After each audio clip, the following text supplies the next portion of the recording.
Möhtərəm müsəlman bacılar, gəlin hörmətli sahabə qadınlardan olan bir qadının Peyğəmbər sallallahu aleyhi və səlləmin məscidində başına gələn bir hadisədən ibrət götürək.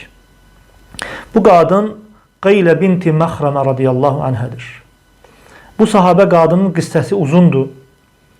Bu həmin qissədə özünün İslam dininə daxil olmasından danışır və bunu danışarkən çox ibrətli bir məqamı qeyd edir. O deyir ki, mən ilk Mədinəyə çatdığım zaman Peyğəmbərin sallallahu aleyhi və səlləmin yanına gəldikdə o insanlara sübh namazını qıldırırdı. Artıq namaza iqamə olunmuşdu. Qaranlıq idi və səmada ulduzlar var idi. Zülmətdən kişilər görünmürdülər. Mən də cahillikdən yeni çıxmış bir qadın idim. Gəldim, kişilərlə bərabər səfdə dayandım.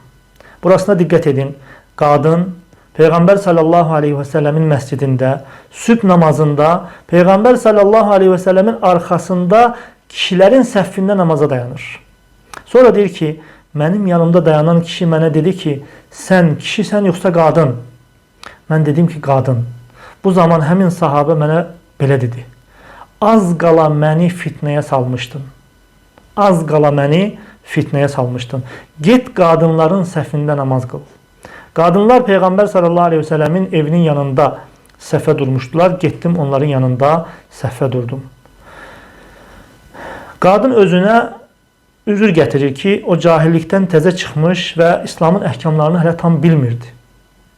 Amma diqqət et, ey müsəlman bacım, məkan Peyğəmbər sallallahu aleyhi və səlləmin məscidi idi. Zaman Peyğəmbər sallallahu aleyhi və səlləmin zamanı idi. Yəni o həyatda olduğu zaman idi. Hal ən fəzilətli hal idi. Yəni sübh namazını əda edən zaman. Bunların hamısına baxmayaraq səhabə radiyallahu anhu o qadına deyir ki, sən az qala məni fitnəyə salmışdın. Bu elə dərsin əvvəlində qeyd etdiyimiz hədisi bizə açıqlayır. Səhabə radiyallahu anhunun bu sözü dərsin əvvəlində qeyd etdiyimiz hədisi bizə açıqlayır. Hansı ki Peyğəmbər sallallahu aleyhi və səlləm qadının fitnə olması barədə hədisdə buyurmuşdu ki, mə təraktu bə'di fitnətən hiyə ədarru alə'r-ricəli minən-nisə. Özümdən sonra kişilər üçün qadınlardan daha zərərli fitnə tərk etmədim. Həmçinin o hədis ki, İttəqud-dunya və ittəqud-nisə fə innə əvvələ fitnəti bəni İsrailə kənət fin-nisə.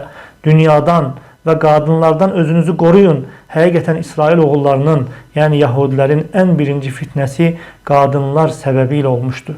Ona görə həmin sahabə Peyğəmbər sallallahu aleyhi və səlləmin məscidində, Peyğəmbər sallallahu aleyhi və səlləmin arxasında sübh namazında olmasına baxmayaraq özü üçün qadın fitnəsindən qorxurdu.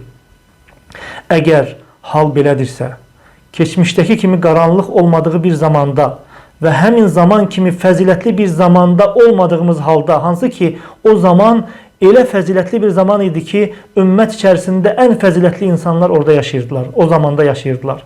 Necə ki Peyğəmbər sallallahu aleyhi və səlləm bir hədisində buyurur ki, insanların ən xeyirləri mənim əsrimdə yaşayan insanlardır. Ən xeyirli insanlar idi həmin vaxtda orada olan insanlar. Belə bir halda onlar həmin haldaydılar. Lakin bizim halımız onların halından çox fərqlidir.